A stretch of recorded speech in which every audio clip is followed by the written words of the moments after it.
From Global, leading Britain's conversation, the Nigel Farage Show. Mr. Nigel Farage. Thank you, Donald, and good evening, everybody. It is now 5 days since the general election, upon which we returned in many ways to two-party politics.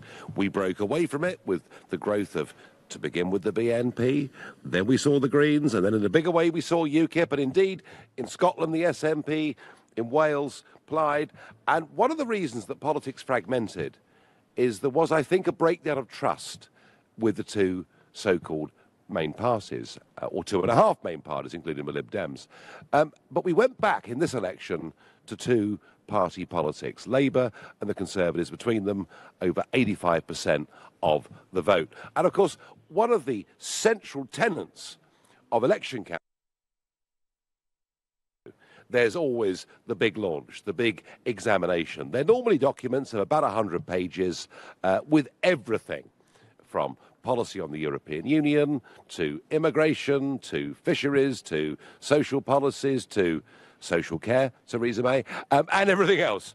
But here we are 5 days on, and it seems to me to be quite remarkable that Theresa May is already saying that after 7 years, Tory austerity must end, and I think this is all because that she was seen to be very unsympathetic with a nurse when we talked about public sector pay freezes. We're also seeing, I think, quite dramatic potential backsliding, maybe even U-turns on their European policy. Brexit means Brexit. Seems a long time ago, as we now hear about talk perhaps of a different deal with the single market. And believe me, folks, it won't be very long before we're told that the third Tory manifesto in a row promising net migration will be cut to tens of thousands a year, we'll be told, oh, well, actually, that is unachievable. And on the Labour side, well, last night I was telling you that Corbyn and McDonnell were making it pretty clear that not only under Labour would we leave the European Union, but we'd leave the single market also. And yet today, Keir Starmer, their Brexit spokesman, Sir Keir Starmer, sorry, their Brexit spokesman comes out and says that actually what we need to do is to seek a new deal with the single market. And as for the Lib Dems, well, who can forget Nick Clegg? Who can forget Nick Clegg in 2010 with his promise on student tuition fees, and then after becoming Deputy Prime Minister, he broke it, and they went up, in most cases, to £9,000 a year. So I'm asking you, given the backtracking by the Tories, given the mixed messages coming from Labour, given it's only 5 days since tens of millions of us went out to vote, do you think manifestos are even worth the paper they're written on?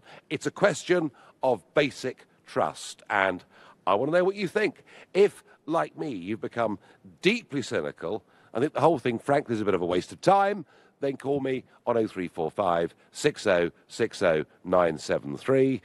If you perhaps think, no, I've got great trust. I voted for Corbyn or May because I believed in what they said and I still think they'll do it, well, of course, you can text me on 84850. And if you're completely confused and not quite sure where to go or how we should even conduct future elections, well, you can tweet me on @LBC using the hashtag Farage on LBC. And you can, of course, watch us live on Facebook by going to LBC's Facebook page right now. Robin in Herne Hill, do you think party manifestos at elections are worth the paper they're written on? No, they're not, because the ineptitude of the costings, like Corbyn said that free hospital car parking in England would cost 162 million, when in fact even the BBC said it would cost 192 million. And we've had the 2005, I don't know whether you remember, there was a Labour MP for Bournemouth after the election took Tony Blair to court because he promised an EU referendum and he didn't deliver it. And the judge said, well, manifestos can mean what the parties want them to mean. Well, I doubt, Robin, it was a Labour MP from Bournemouth, because they've been pretty Tory for a long time. But I do remember this. There was this challenge, wasn't there, over could you be sued for not carrying out a manifesto? And I think the answer was, well, circumstances can change and therefore manifestos can. And I get that, Robin, as I'm sure you do as well.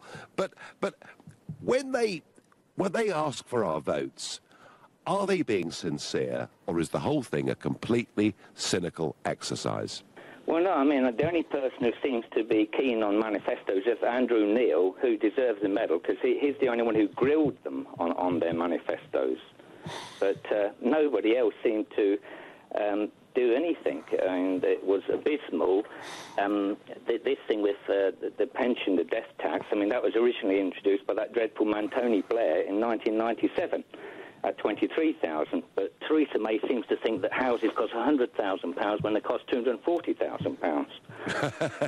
Well, actually, the manifesto, in many ways, was that day was the high point of the Tory campaign. They were, was it 24 points ahead in some polls? The manifesto came out, and it went downhill ever since, didn't it? Mm.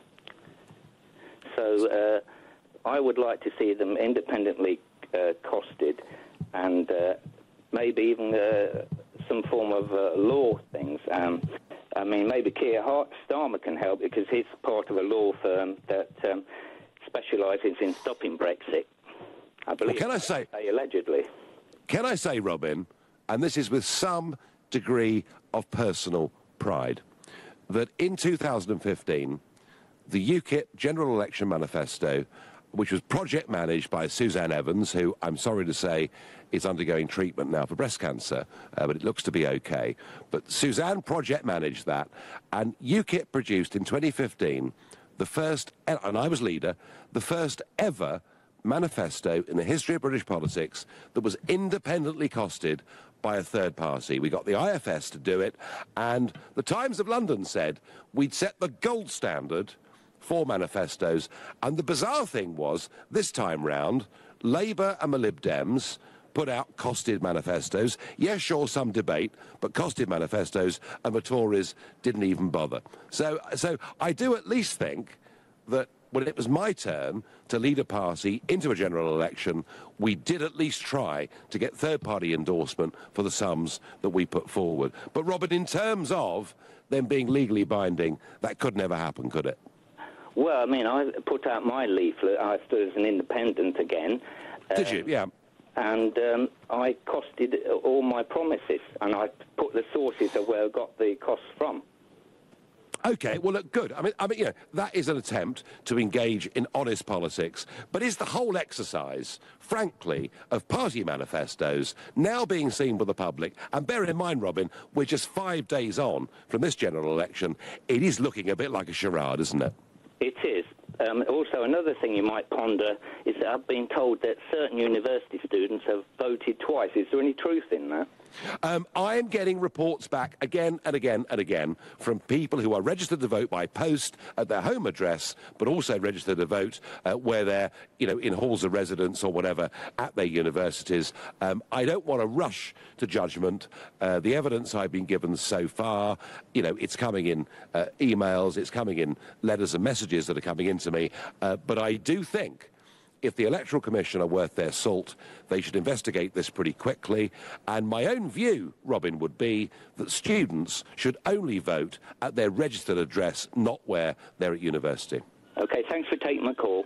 Thank you very much indeed. And on text I get, hi Nigel, manifestos should be legally binding. The Queen's speeches, well, Ricky in Hastings, they can't be legally binding because circumstances do change. All the politicians are quickly destroying democracy, says Tony. Well, I'm not sure they're destroying democracy, Tony, but they are. I think perhaps, given that we're 5 days on from the last election and it all seems to be broken, maybe destroying trust. The trouble with manifestos is they are not specific enough, I'm told. In the most recent election, the main parties did not set out details of how they would tackle Brexit. The most important question for our country right now, that's Ollie in Basingstoke. Karen says on Facebook, you can't trust manifestos when the Tories write them. Karen, I agree with you, but I would extend it more broadly than just the Tory party. Darren says, no, manifestos are worthless, as politicians never keep their word. And Theo says, Prime Minister May should be gone by Christmas. Well, we will see. There are, apparently, we heard last night from a 1922 committee that the party is now solidly behind her. So that's all right then. Richard in West Malling, are these manifestos worth the paper they're written on? Well, it's obviously not. Fiona Hill and Nick Timothy wrote that manifesto, it seems, took one for the team and then quit the job. But at the same time, Theresa May must have either been complicit in that manifesto or too dim to see what sort of damage it would do to their position. Now, since that's happened, we've seen a reshuffle and we've seen her, basically try and get as many Remainers in place as she can. That's not Brexit means Brexit, is it? I mean, that's something else. That means backpedal means backpedal. Now, how do we hold these people to account for doing this? And not only are people going to lose faith in the Conservative Party, but people are just going to lose faith in party politics full stop, because you just can't believe anything. Well, Richard, it's just not worth voting, is it?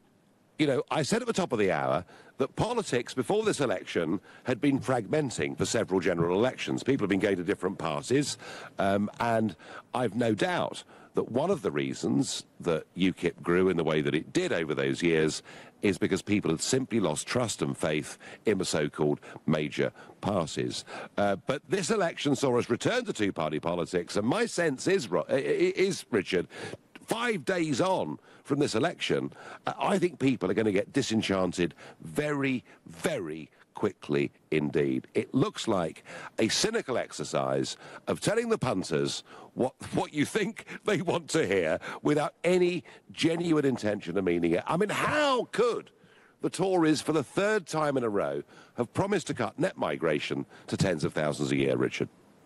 Well, there you go. So where does that leave us? Where does that leave the people that have campaigned, posted leaflets, voted to leave the EU, been promised that we would leave the EU? Where does that leave us? How are we going to get out of it now?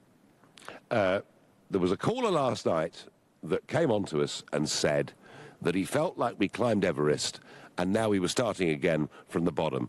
I don't think it's as bad as that. I think we will leave the EU, we will leave the Treaty of Rome, but what is clear to me is that Mrs May's strident Brexit means Brexit position now is virtually worthless. Richard, I thank you very much indeed for your call. Right now you're listening to the Nigel Farage Show, exclusively on LBC. It's 7:15. Nick Ferrari at breakfast on LBC. New Environment Secretary Michael Gove, what have you learnt that qualifies you to have the environment brief? I've always tried to be guided by the evidence and to look at science and reason. Got a couple of fairly well-known climate change deniers in the DUP. The main thing is that, you should take folk as you find them, respect their democratic mandate, and one of the great things about some of the people in the DUP with whom I've talked is that they want to put the national interest first. Nick Ferrari at breakfast, every weekday morning from 7, only on LBC. With Hampton by Hilton, now open in Aberdeen. Divorce. It threatens the things you've worked hard for in more ways than you can imagine. Your home, savings, pension, and most of all, your relationship with your children. Don't let divorce cost you any more than it has to. Cordell & Cordell is dedicated to helping men in matters relating to divorce. Call now on 0330 60 60 161 or visit cordellcordell.co.uk. Office in central London. A partner men can count on. Your future is here. The Global Academy in Hayes is a state school for 14 to 19-year-olds interested in a media career. Find out more at globalacademy.com. Neil's band were good last night. I say good, but it was good seeing them doing their thing. I think he was really chuffed I was there.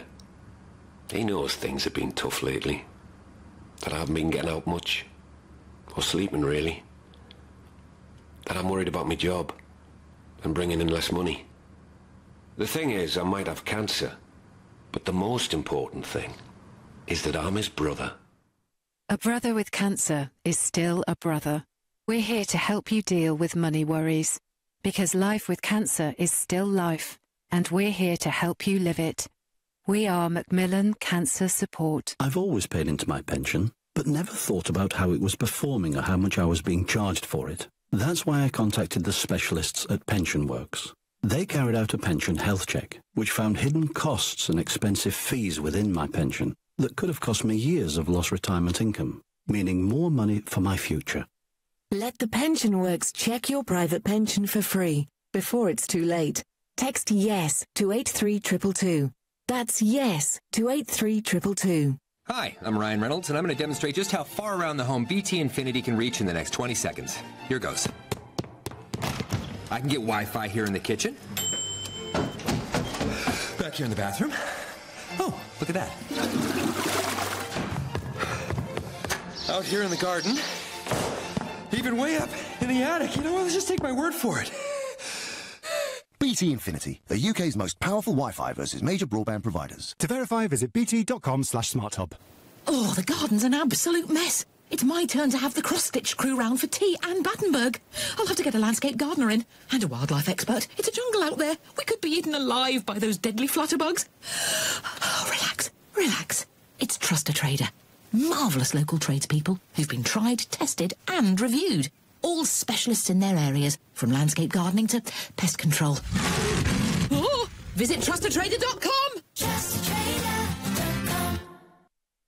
This is LBC, live from Strasbourg, the Nigel Farage Show. Call 0345 6060 973. Text 84850. Tweet at LBC using the hashtag Farage on LBC.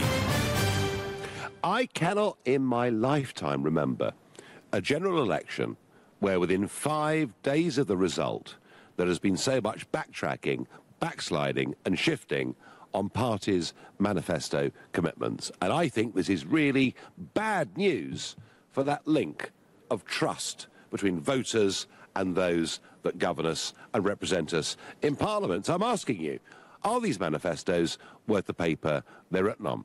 Well, one person who really does believe in his manifesto, and this may surprise some of you. Now, whether you like Donald J. Trump or not, and I can hear some of you throwing your cup of tea at the radio as I speak, but whether you like him or not, the last time I saw the president, and we had dinner, I was there with some of his family, some of his friends, and he was clearly having a tough time. There were judges, members of Congress, doing their utmost to stop him. What they were trying to stop him from doing was carrying out his manifesto. And the abiding memory I will have of that particular meeting is his absolute determination in the face of everything to keep what he saw as his promise to the American people. I was elected to do these things. I'm going to do my damnedest to do them. And you know what? Whether you agree with his politics or any politician that wants to carry out their manifesto, isn't that better? Isn't that more honest? Isn't that more sincere than what we've seen in British politics in the last 5 days, which I think is the most disgraceful display and breach of trust I've ever seen in my lifetime? That's how I feel about it. I wonder how Seamus in Watford feels about all of this. Seamus, good evening. Good evening, Nigel. First of all, it's a pleasure and honour to talk to you. I'm extremely humbled. Things I want to talk about is the 1997 Labour manifesto, where Labour pledged, and I think it's on Migration Watch's website, that every country's got the right to tightly control their borders. And then I think within 30 days they repealed the primary purpose rule. Then obviously there was the Andrew Neither revelation, which I believe you were castigated and vilified on Question Time for talking about. I seemingly recall. And then additionally, I think in 2010, please correct me if I'm wrong, but Mr Cameron's Tory manifesto didn't mention gay marriage. I'm not here to talk about the merits of it. I'm just talking about the fact that there was nothing in there. Then all of a sudden he just springs it out of the blue, trying to be some kind of a latter-day Roy Jenkins. I mean, the 1997 manifesto from Labour was very cleverly worded, that every country has the right, but it has the right to control it as it sees fit. So I don't think you can actually do Tony Blair over on that one. I thought the gay marriage thing was really interesting, in that, as you say, there wasn't a whisper of it in the 2010 Conservative manifesto. Nobody, I mean, literally, as an MEP, I think I'd had 2 letters in 10 years on this subject. Nobody was campaigning for gay marriage. Even Stonewall, the biggest gay charity, were campaigning for, an ending to discrimination against gay people, but even they weren't campaigning for it. And then he went and simply did it. I suppose, Seamus, you could argue that maybe doing something that wasn't in the manifesto is better than breaking a promise. Probably, but it was probably on his mind, and it was probably talked about in the realms of the cabinet sometime before the election. But they just failed to disclose it, which, in my view, is another breach of trust.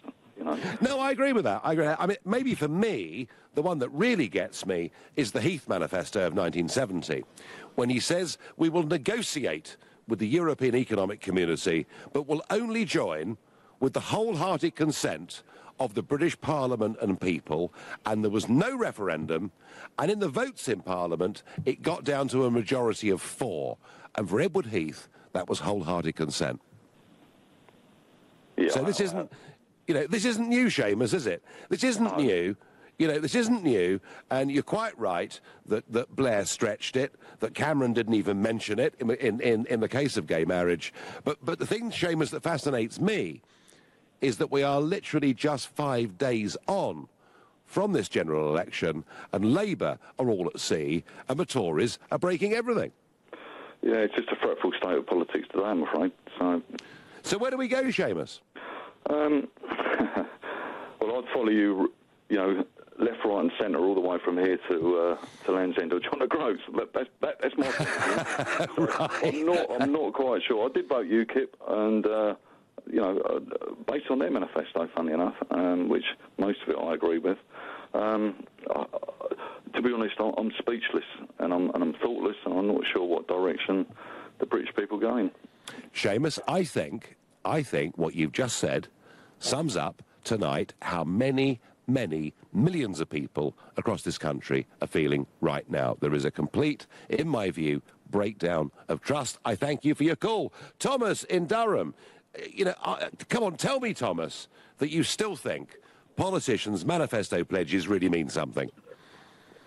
Well, Nigel, you're talking about manifestos. I think it also extends out to what's been told to people on the doorstep as well, because me and my family weren't going to vote in this general election because we thought it was just too soon after the last general election. We weren't going to vote. Somebody from the Labour Party came to our door, basically said, "Are you going to vote?" We said, "No, we're not voting at all, and we don't like Corbyn." And they said, "Well, make sure you vote for Labour, your Labour candidate, and Corbyn will definitely be gone after the election." He's still there. He is still there. So That's a very... as far as Nigel, all those Labour candidates around the country who told people on the doorstep, "Vote for me, Corbyn will be gone after the election," should stand down, because they're the only reasons why they kept their vote share. Because they told us, "Vote for me and Corbyn will be gone." So, Thomas, you were done like a kipper, weren't you? Yep, absolutely gone, Nigel. Absolutely gone. I shouldn't laugh. Yeah. I know they don't trust the Tory, but I tell you what, I'll never trust Labour ever again after what we were told on the doorstep. Never again, Nigel. We'll never fall for that trick ever again. Thomas, absolutely heartfelt, and I thank you for your call. Chris tweets me, "The problem with manifestos is they're so long and nobody reads them except for journalists who focus on controversial points." Well, Chris, I made the point earlier, these manifestos are normally about 100 pages long. Paul says, "If I didn't do what I was required to do in my job, I wouldn't get paid. So if manifestos are not carried out, the parties shouldn't." Interesting point of view. By text I get, "Nigel, you're so cynical. Surely you trust in Father Christmas. After all, he wrote the Labour manifesto," says Richard in Sussex. "Despite Theresa May's result, I believe she is honest and will do what she can. That's why I like her. What I used to, in the old days, laugh at the Tories," says Chris in Northern Ireland. And Susie on Facebook says, "The trust has gone. I see the two major parties as deceitful liars. We voted Leave. We won. And now it's being dragged out. I have no faith. I feel let down. Why on earth should we put up with it. John thinks that most of the politicians today need kicking out. Most are liars and just spend most of their energy in attacking the opposition instead of putting this country first. We should be seeking to get the best deals worldwide now and improving the pound instead of dragging our heels and damaging our economy. It's a slightly separate point, John, but there is this issue of trust. Nick in Woburn, do you trust political leaders when they launch their manifestos? Do you, Nick in Woburn, ever read their manifestos? Well, I read the main crux of them, but in answer to your question, without being quite as cynical as you are, no, you can't. No, you can't trust manifestos for the simple reason they can lay out their main broad ideological strategy, but you can't trust them on the financial side because it will all depend on the amount of economic growth, what's happening in the world, international money markets and everything else. So while you're being very holier than thou, Nigel... No, I'm not. No, I'm not. Where was the actual manifesto for the Leave campaign? Where was the actual manifesto that... Well, Nick, it wasn't. Nick, things like that. Yeah. Well, Nick, there didn't need to be a manifesto in the referendum because the referendum wasn't a party pledging to be in government. What it was about was saying, should we stay or should we leave? Surely that's fair enough, isn't it? Yeah, but both those binary choices needed some explanation about if whichever way they went had some kind of strategy or manifesto pledges about what we do over the single market and things like this. This is why we've got all this ooh-bah now over hard Brexit, soft Brexit. And soft Brexit means literally to stay in the EU. Actually, there's only two alternatives. Actually, Nick, you're dead right. Hard Brexit is we leave. Soft Brexit is we leave only in name. And I do think, actually, you make a very good point. It might have been better. It might have been better if the Electoral Commission had said to both camps, tell people what your future vision for the country is. They didn't do it. And I think you actually have a very fair point. Nick, I thank you. Nick thinks I'm too cynical. But hey, guys, it's only 5 days since the general election, and it all appears to be being broken in terms of their manifestos. You're listening to The Nigel Farage Show, exclusively on LBC. It's 7:30 and time for the news with Moira Alderson. Theresa May's in Paris tonight for a meeting with the new French President Emmanuel Macron about Brexit and how to deal with terrorism. The pre-planned trip has forced the Prime Minister to leave discussions with Northern Ireland's Democratic Unionist Party. A man arrested over the London Bridge terror attack has been released without charge. The 30-year-old was detained last Wednesday. 6 other men are still in custody. The cost of living is rising at its fastest rate in nearly 4 years. The weaker pound is being blamed for inflation reaching 2.9% last month. LBC weather, a dry night for much of central and southern Britain, breezier for Scotland with some light rain, lows of 13 degrees. LBC Travel, good evening. I'm Andy Lake. Starting off in Berkshire, the M4 is solid approaching junction 6 for Slough after an accident saw it blocked totally earlier on. There are still 2 lanes closed heading into London and queues from junction 8 for Maidenhead. In East London, the A2 is queuing on both approaches to Lewisham Road and Deptford after a car caught fire earlier. All lanes are back open, but westbound delays are stretching back to the Sun in the Sands roundabout and eastbound from New Cross Station. In South London, the A24 Tooting High Street stays shut southbound at Tooting Broadway Station following a collision, causing queues on the approach. Into Kent now, the M2 is closed coastbound between junction 6 for Faversham and 7 for Brenley Corner. There was a serious accident there earlier on and a fuel spillage, so recovery work is still ongoing, leaving delays back to junction 5 for the Stockbury roundabout. And in Warwickshire, the M6 is queuing southbound between the M6 toll and junction 3 for Nuneaton. It's still taking around half an hour to get through that stretch. For more real-time traffic updates, go to lbc.co.uk. This is LBC. Welcome to the meter cupboard at 49 Acacia Avenue. For years now, the Websters have been scrabbling around in the dark taking meter readings, trying to get Gaz and Lecky under control. Not anymore. They call their energy supplier to get a smart meter installed. From now on, they won't have to take a meter reading to get an accurate bill. Only your energy supplier can carry out your smart meter installation, so contact them today. A wise man once said, if you do nothing, you'll get nothing. And that's especially true when it comes to making a PPI claim, particularly now the deadline for claims has been announced. So do something. Text EASY to 60777 and then let the claims guys do their thing. A free search to discover if you ever had PPI. What have you got to lose? One thing's for certain, if you do nothing, you'll get nothing. So text EASY to 60777 now and let the claims guys do the rest. The Claims Guys. Oh, the garden's an absolute mess. It's my turn to have the cross-stitch crew round for tea and Battenberg. I'll have to get a landscape gardener in and a wildlife expert. It's a jungle out there. We could be eaten alive by those deadly flutterbugs. Oh, relax, relax. It's Trust a Trader. Marvellous local tradespeople who've been tried, tested and reviewed. All specialists in their areas, from landscape gardening to pest control. Oh, visit trustatrader.com. Integrated touchscreen navigation saves you getting lost. You have reached your destination. Hands-free keycard saves you fumbling around when your hands are full. Automatic climate control saves you overheating this summer. And now save £750 on the list price on selected Renault Captur stock when you take a test drive plus 20% off accessory packs. Features available on Dynamic Nav, subject to availability. Order and register by 30th of June. Retail customers only. Participating dealers only. T's and C's apply. See Renault.co.uk/offers. If you won on Lotto, what would you get your dad this Father's Day? One of the things he's always wanted to do is to go into Abbey Road Studios. So I'd love to get him to Abbey Road Studios, and while we're there, record some music. Why not?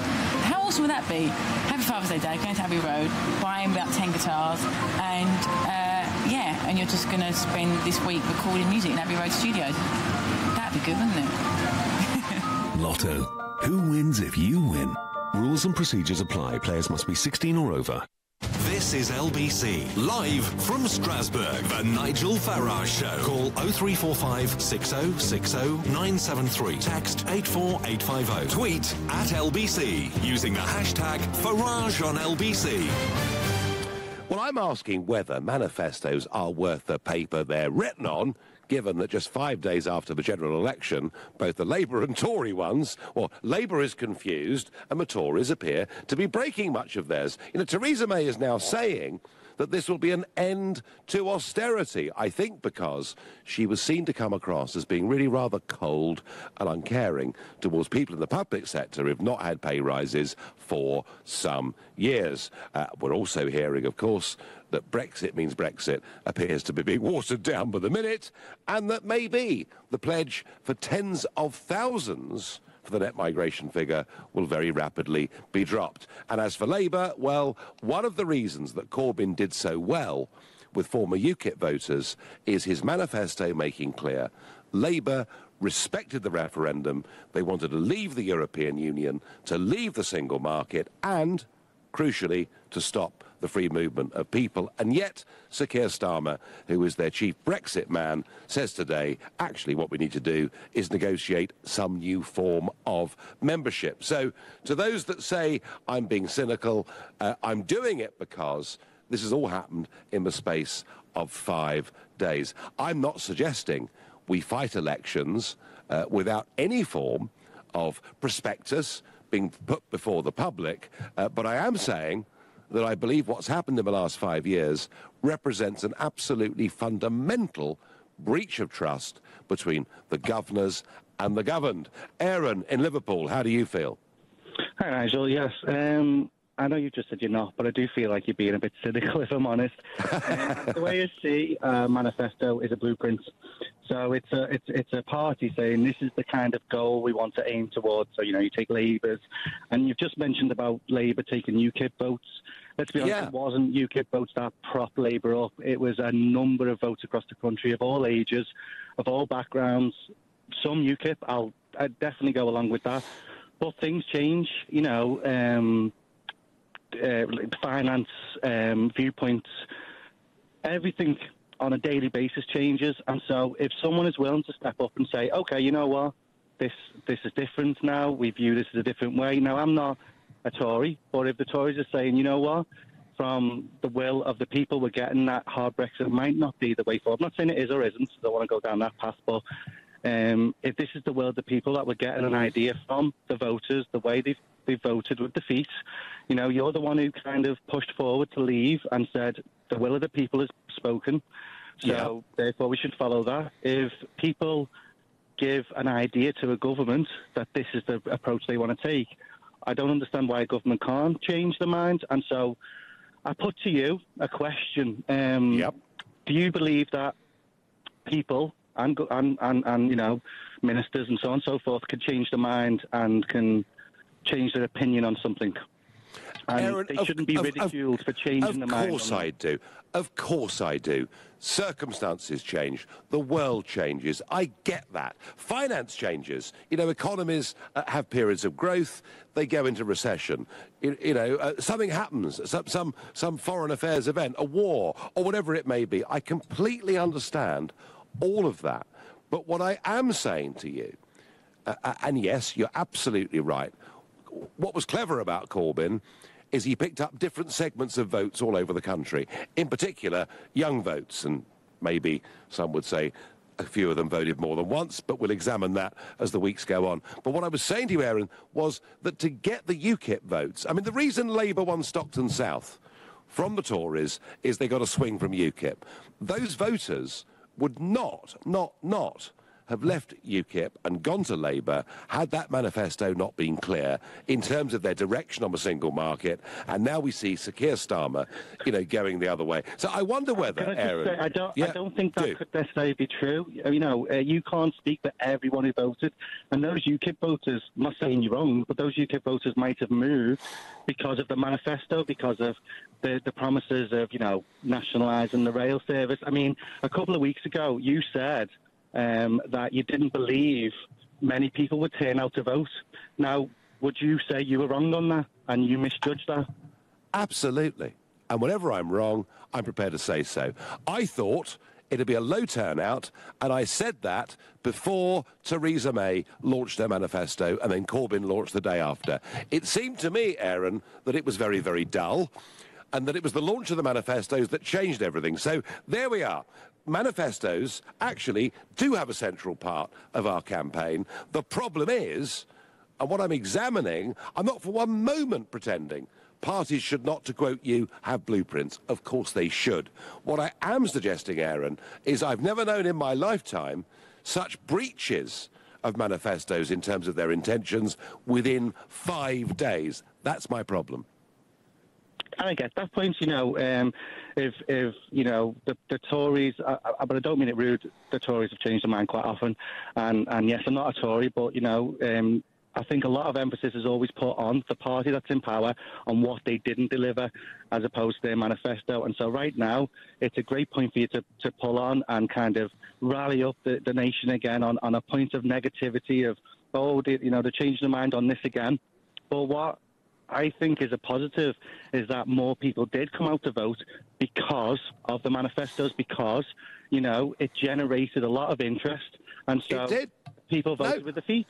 And so if they voted with their feet, and you can't, I'm not saying you're wrong or right, but if you can't say that someone changed their mind and moved from UKIP to Labour, or moved from Tory to Labour, or Labour to Tory, or whatever it was, because of the European Union. I think that became a very clear point early on, that the whole subject wasn't about the European Union. It was about this country and what people wanted to do to take it forward. The European Union being part of that, but that wasn't the sole subject. And so the whole campaign didn't focus solely on it. Now, you know, when you were campaigning, that was your biggest point, and it became one of them. Yeah, it was a valid point.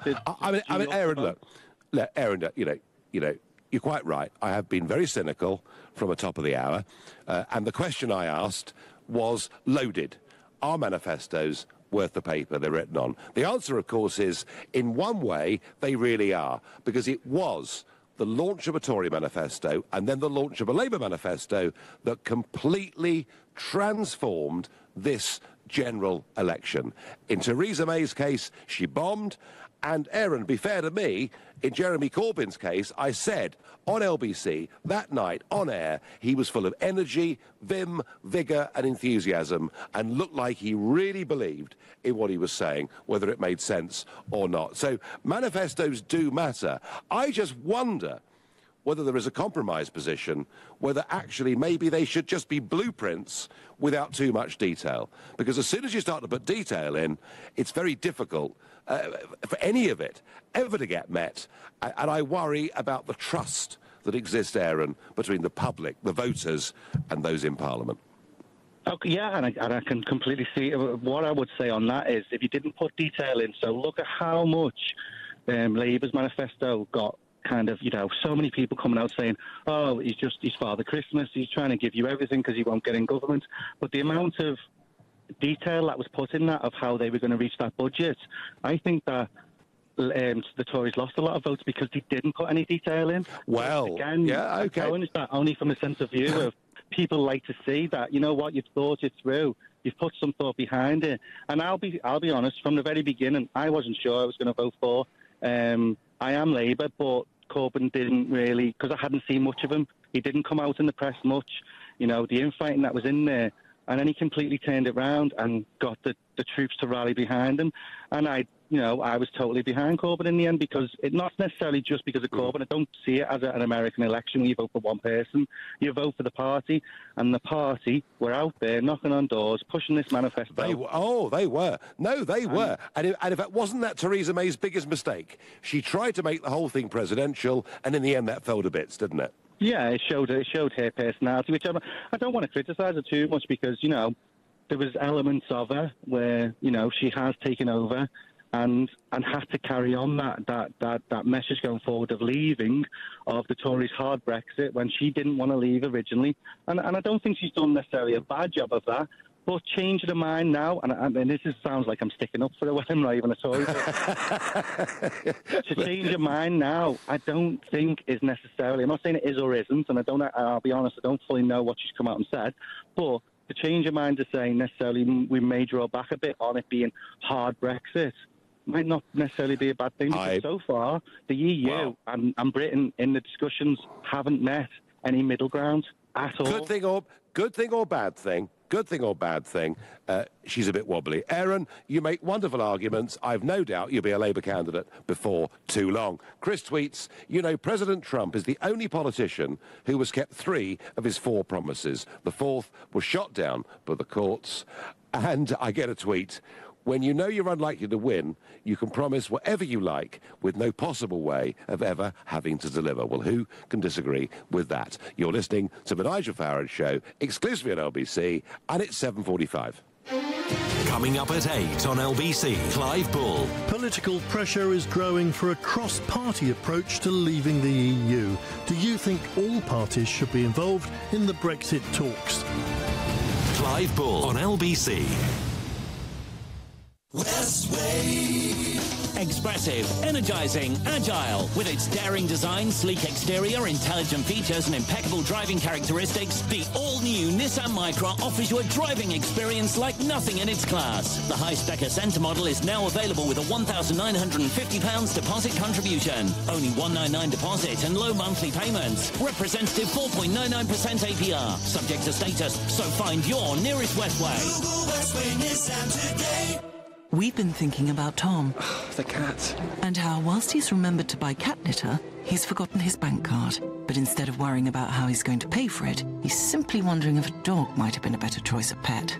That's because at NatWest, we've already thought about the left bank card at home scenario. It's why we created Get Cash, so you can withdraw money from our cash machines with just our mobile app. NatWest, we are what we do. Take out up to £130 a day as long as it's within your withdrawal limit. App available to customers with online banking and a UK number. I don't want to redecorate my house. I want to sell it. Although, I must admit, it may be time to finally take down my WAM posters and actually wallpaper. But thanks to Property Rescue, you won't need to. You could exchange contracts within 48 hours regardless of its condition. So, no need to redecorate. And don't forget to ask about their cash advance. Get that just sold feeling with Property Rescue. Fast forward to sold at propertyrescue.co.uk. The high-quality kitchen you've dreamed of at a price well within your budget. That's Room Sense. That's Room sense. This month, all kitchens are half price with a free oven hob and extractor. Book your free home design visit today at roomsense.co.uk. Quality at a price you can afford. That's Room Sense. Offer ends soon. Minimum spend applies. After a long day at work, there's nothing Mark likes more than cooking a stir-fry. What he doesn't like is Gaz and Lecky getting out of control. So Mark's had a smart meter installed. Now he's able to see exactly how much energy he's using in pounds and pence and stir-fry to his heart's content. Only your energy supplier can carry out your smart meter installation. So contact them today. Get your dad set for summer this Father's Day with digital radio. This summer, with so many live events, it's the perfect time to switch to digital radio. If you love radio, go digital. This is LBC, live from Strasbourg, the Nigel Farage Show. Call 0345 6060 973. Text 84850. Tweet at LBC using the hashtag Farage on LBC. I'm asking you whether manifestos are worth the paper they're written on, given that both Labour and the Tories appear to be backtracking on theirs within 5 days of a general election. Of course, the answer is yes, manifestos do matter. Whether it's the 100 pages that I know no one reads, or the distillation of that we see, read, or hear through the media, of course manifestos matter. But are we being very badly, cynically misled by career politicians who make promises they think we want to hear without actually ever having any intention of carrying them out? Kathy is by far the most cynical texter I get, and she says most manifestos can't be backed up. They just put something together to let us see who the best liar is. Kathy, that really is too much. John in Loughton, what do you think? Good evening. It's a mess, isn't it? An absolute mess. The whole thing, start to finish. I think so. Yes, I agree with you. As far as the manifestos are concerned, it seems like it's an exercise as to how popular you can be without accountability. So, for example, in my opinion, I think the young people were very, very attracted to the fact that 100 billion worth of debt was going to be paid off. All their student fees were not going to exist anymore. That went in the manifesto. Very popular. Theresa May. She probably lost on the popularity stakes. That's why she didn't do as well. She came out and said something that perhaps she shouldn't have said, was that there's a problem with the with social care and how we fund it. But the problem is that my opinion of whether or not to try and be popular all the time, it sort of goes back, I don't know, it's not that I was a very good student at school at all, but I do remember one thing about something. If you're incredibly trying to be popular all the time, it leads to bigger divisions than when you first started. Populism leads to polarization. And you look at Latin America, and I believe that that's exactly what happened over there. All the political institutions collapsed. No one trusted any of the politicians. People would try and be popular to get in, and then they couldn't deliver on their promises. So then they never believed them next month or next time they ever say anything. And it's looking remarkably similar here. We've never been more divided as it's attempted to be popular. It's very interesting, John, that you raised the word populism, because over the course of the last couple of years, populism has been aimed at people like me, people like Donald Trump. We are the populists. It's as if we're really bad, nasty people because we're standing up for a point of view against the establishment. Would it not be fair to say that Jeremy Corbyn fought a populist campaign? Absolutely, 110%. He's I believe, rightly or wrongly, I don't believe he really cares about too much other than a little bit of an anarchistic point of view, and he wants to get his hand on the company's credit card as quickly as he can. That's what it looks like to me. So I think he'd say anything he'd like. He doesn't have to back it up. And he's been very popular on the back of it. So, he could have won, John, couldn't he? How about that? And guess what? Funny thing, you think he had one, wouldn't you? And to be honest, it leaves you disillusioned. That's the truth of the matter is. And if anybody ever wanted to be a politician or take this responsibility. I think it's almost a thankless task. I don't blame you at all in standing down and not getting too involved, because I cannot see that there's anybody, when you look around, who, given 10 minutes under scrutiny, will not be very popular very much longer, and as a result will get voted out. It means we'll have election after election and we'll start looking like Bolivia. That's what I think.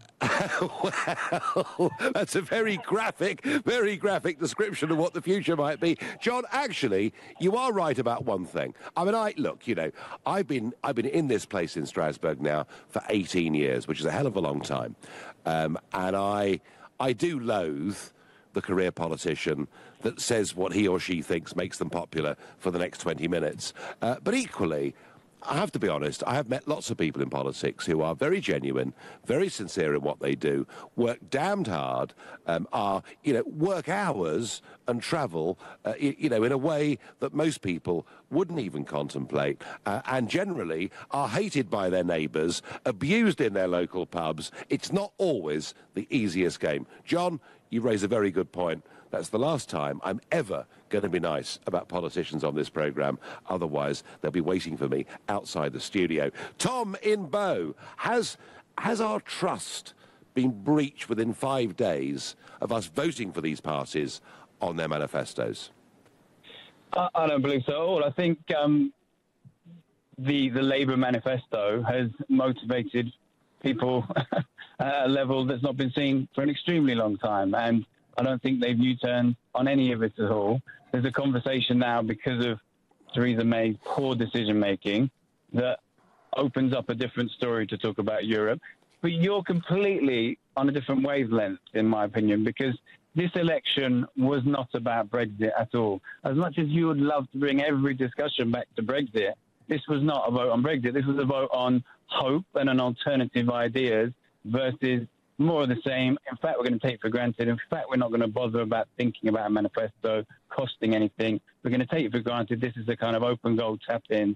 And it would only benefit the kind of extreme parties, the extreme end of politics that the likes of you are responsible for. Oh, right. So, hang on, Tom. Didn't exist, and you could bleat on just about Europe and not talk about any other policies to do with the social. Hang on, Tom. Well, let me agree with you. Suit you very well. Let me agree with you on one point and disagree with you on another. What I agree with you on is this general election, in the end, was not about Brexit. I agree with that entirely. That was blown away.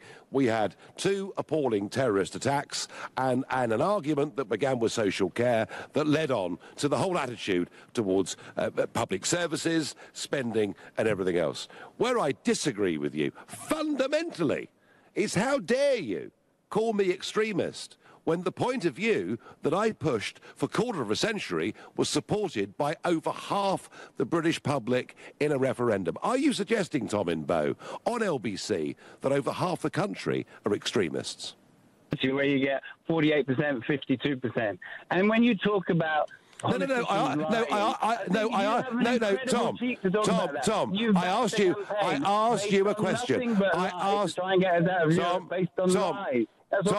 Tom, we had 50 years of lies. I gave you the lie of 1970. Edward Heath saying we wouldn't join the common market without the wholehearted consent of Parliament and the people.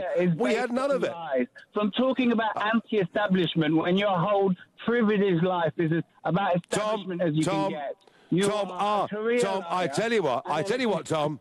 I don't know whether you've come on to have a discussion or just to shout, but I'm going to ask you the question that I asked you earlier again. Do you think that 52% of the voting public are extremists because they voted for Brexit?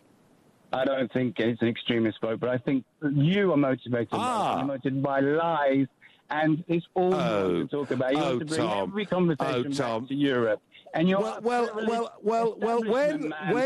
75%, when career based on a lie that you're an anti-establishment and you're an anti-career politician when you spent how many years sat in the European Parliament? Tom, I've spent 18 years trying to do myself out of a job. I am the turkey that voted for Christmas. Tom, I hope you enjoyed that. It was fun. Andrew in Winsford, my last caller of the evening. Andrew, what is your trust in career politicians 5 days on from this general election and their manifesto promises? Nigel, I think you're a fantastic optimist. Right, okay. That's what I think. I mean, I've never seen anything like it. I mean, both parties. The last caller, the only thing he was right on is it wasn't to do with Brexit. Both parties said it's a done deal. In fact, Corbyn was on Sunday, wasn't he? He sort of mumbles his way through the single market. We're leaving it because he doesn't really want to bring it up too much. Yeah. He wants to kind of just skip over it. And then, as soon as it's over, on the 10 o'clock news, the BBC come on and go, oh, Brexit could be... What? I was on the computer in 5 minutes writing my complaint out. What's it got to do with Brexit? Why are they all talking about Brexit? I don't know. Andrew, I think you are like a lot of people. You are genuinely confused by what has happened in this general election and the aftermath of it. And I promise you one thing, Andrew, we're going to be having this conversation for a very, very long time. I don't know whether there's another general election coming up, but what I do know, Andrew, is within 5 days, a lot of promises have been breached. I thank you. It's the last call I got time for this evening. My final thought is this. Yes, manifestos do matter. They matter so much that actually it was the launch of the Conservative and Labour manifestos that transformed this election. And it went from being a 24-point lead in the end to just a 2-point lead. So they do matter. But I do think it's a big problem if politicians overpromise in their manifestos, if they say things they don't believe with their heart and soul. And I think that is corrosive. It leads to a breakdown of trust. This election saw us return to two-party politics. But if that trust is breached on those manifestos, Conservative more than Labour, I suspect, given that they're in government, that I wonder whether we may see the fragmentation of politics happening again at a future election. Tomorrow morning at 9 o'clock, I'm in this chamber next to me, and I'll be talking to Mr. Juncker. I hope Mr. Barnier will be there as well, and I'll be doing that within a few days of Britain's renegotiation with the European Union beginning. It promises to be a very lively day. You've been listening to the Nigel Farage Show exclusively here on LBC. Back tomorrow. Coming up at 10, it's Ian Collins, but up next, it's Clive Bull. Thank you, Nigel. We're going to continue this conversation as Theresa May arrives in Paris this evening. Political pressure is growing for a cross-party